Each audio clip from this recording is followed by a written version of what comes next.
Hi guys, so what I want to talk about today is your office space clutter. So as you can see here, I've got surfboards, I've got a t-shirt hanging off the telescope, I've got a hoodie on the doorknob there, I've got some coat hangers with a wetsuit, and it's all just a bit cluttered. I've got my green screen unfolded on the floor, the door's open. It's just not really professional, is it, guys? So when you're actually doing any kind of live, or you're on camera or doing any of your videos, just make sure your office is nice and clean.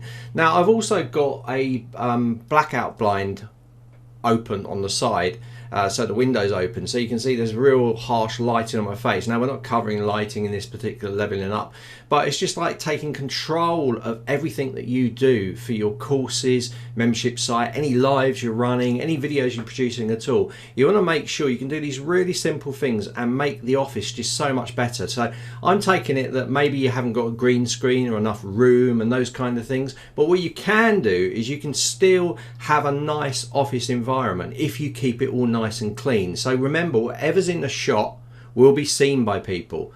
And if you've got like things like a cup on the side there leaning over, and you know, the phone thing there, it's just all in the way. You know, the main thing here is you want people's attention focused on you, not looking around the room at coat hangers up and all these sort of things.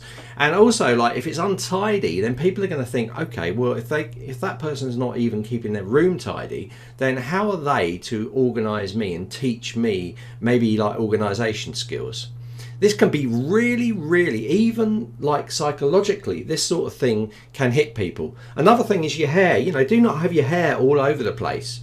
You know, try and keep it. I know I've got just a casual jumper, but we're doing this series, so I'm going to be building up to telling you about leveling up with branding and stuff. So what I've done is I've got a video that I'm going to show you now of me just cleaning the office up, taking a little bit of control of lighting, and you can have a look and see the difference between what we've got now and what we've got now. So as you can see now, just a little bit of a tidy up. I've turned some little lights on at the back. I've closed the blinds to take control of the lighting. Remember, we're going to cover a leveling up on lighting at some point as well. But you can see the background. This is the most important thing. All the clutter has gone from the side. You know, we're covering up the 3D printers at the back. The big surfboard's gone. The clutter off the door's gone. It's all just a lot cleaner. So if you can just make sure that your scene, your office, is as good as possible, if you can't use a green screen. So this is really important. It just means that when you're moving around, there's not any distractions. You know, even though I might not be talking about surfing or something, it's okay to have that sort of stuff. If you can't take that down from your office, that's fine. But you can see just by making those little tweaks that you can make the scene look a lot better. Okay, so that's leveling up, just making sure that your live working environment or your videos haven't got clutter in the background that can distract people and lead to people thinking it's not professional.